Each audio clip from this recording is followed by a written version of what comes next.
If you're in the market for a two-seater Roadster and you don't want to splash out the big bucks for a premium brand, say $50,000 plus, there are only two cars on the market. The longtime favorite, of course, has been the Mazda MX-5 Miata, and now there's this MINI Roadster. There is nothing like driving with just two seats in a convertible. It's a very intimate experience, and now we have choices.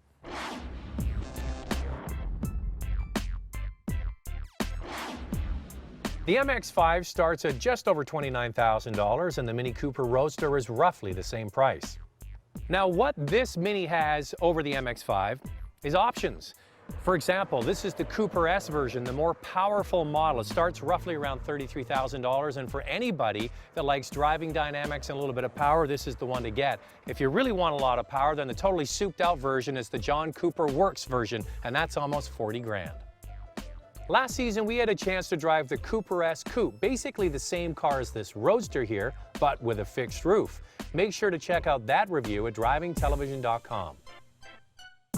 So the roof is manual, and this is the way it operates. There's a little latch here to release it. You pull the roof up. You can do it from inside the car, but it's a little easier like this, and put it down. There's a rotary latch on the inside to connect it to the top of the windshield, and the opposite to reverse it. It goes down pretty quickly.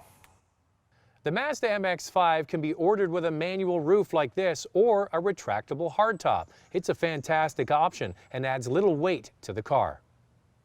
Now inside the Roadster, the dash is the same as all other Mini products, and I'm not a huge fan. There's a whole bunch of different things going on here, dials, switches, and all basically scattered through the interior. After a while, you do adapt, but it could be better. The one that's kind of cool when you get the Roadster is this sunshine dial. It tells you how long you've had the roof down.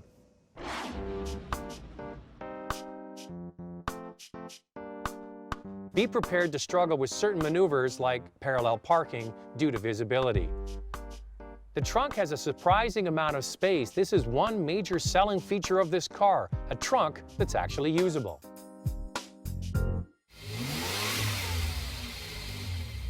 Now the base model Mini Cooper is a cute little car, but you know what? I've never really enjoyed driving it that much because the power is underwhelming.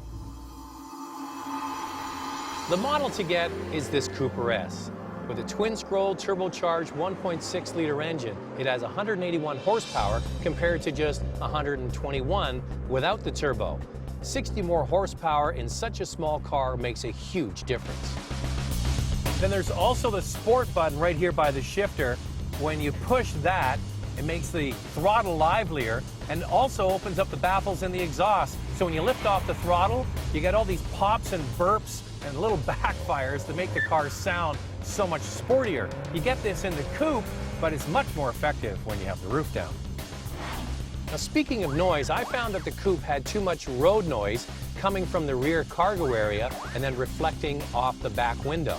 Now because this Roadster has a totally separate trunk from the cabin, even though it's a convertible, it seems more pleasant to drive. Now this car handles so well, you sit so low to the ground. It comes with either 15-inch wheels on the base model, 16-inch wheels on the S, and this car has optional 17-inch wheels. And the power goes to the front wheels, and that's one area where I prefer the MX-5. A true Roadster has a front-engine, rear-wheel drive layout, and there's no purer example of this than the Mazda MX-5 Miata. That car is so well balanced, and being pushed rather than pulled through a corner is a truer sports car feel. Now the MX-5 might have less power at 167 horsepower, but the car's also lighter and it feels nimble. What this car has is more torque when you get the S model because you've got that turbocharger working for you. What this car has going for it is freshness and attitude, where the MX-5 is seen as old. Plus, it also has the chick car stigma. This car might be saddled with that one day too, which would be too bad. The reality is neither car should be. They're both fantastic cars to drive.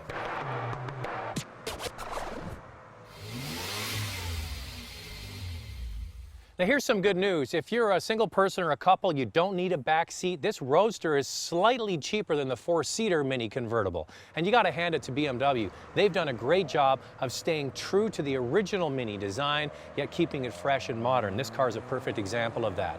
Only two choices if you want a Roadster under $30,000. I'm thrilled there's a new option for everybody to drive.